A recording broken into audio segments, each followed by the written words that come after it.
Bonjour à tous et bienvenue dans mon tutoriel vidéo. Je me présente, j'ai 30 ans et je fais de la pâtisserie depuis 2 ans environ. Aujourd'hui, j'ai réalisé ces adorables petits cupcakes, très faciles à faire, avec une base de gâteau au yaourt et une crème chantilly mascarpone. Si ça vous intéresse, je vous propose de vous apprendre. Suivez-moi. Pour cette recette, il nous faudra 3 œufs, un demi-sachet de levure, un sachet de sucre vanillé, un yaourt nature ou aromatisé. On va prendre le pot comme base pour mesurer les autres ingrédients.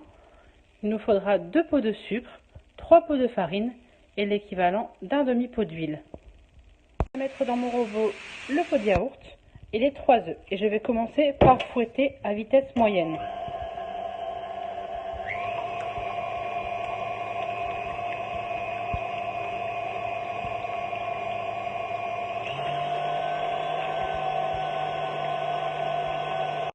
Je viens ajouter les 2 pots de sucre et je remélange.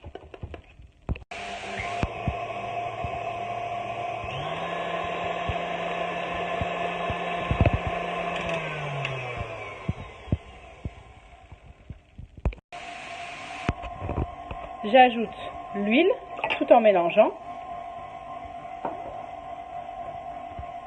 la levure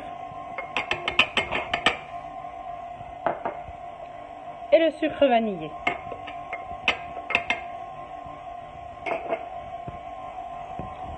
Je fouette jusqu'à incorporer totalement l'huile.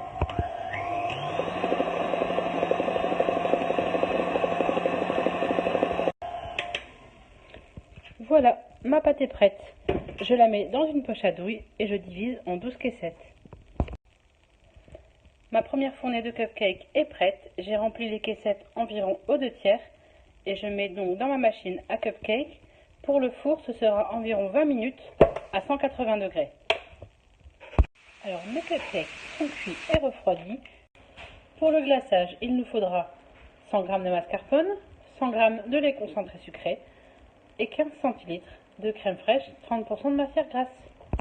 Alors, il vous faudra également du colorant rose que moi je prends en gel, mais vous pouvez tout à fait le prendre en poudre. Et pour la crème fraîche, la mascarpone et le lait concentré sucré, il est très important qu'il soit bien froid.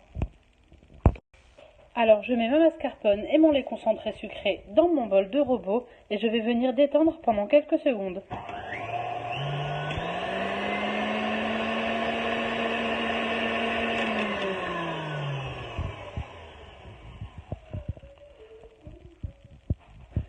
Je mets à vitesse réduite et je vais ajouter ma crème fraîche.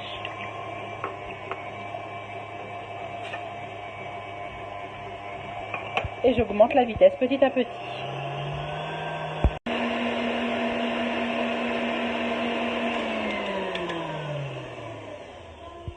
Alors votre crème est prête.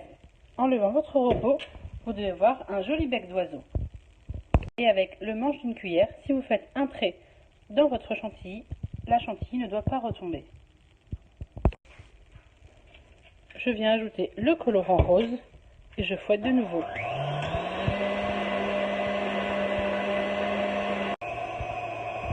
Et voilà, ma crème est prête. J'arrête mon robot et je la mets dans une poche à douille. Voilà, donc après je vous laisse à vos réalisations. Moi j'ai utilisé une toute petite douille cannelée pour pouvoir faire ces roses. Donc voilà, si cette vidéo vous a plu, je vous donne rendez-vous dans un prochain tutoriel et je vous invite à vous abonner à ma chaîne.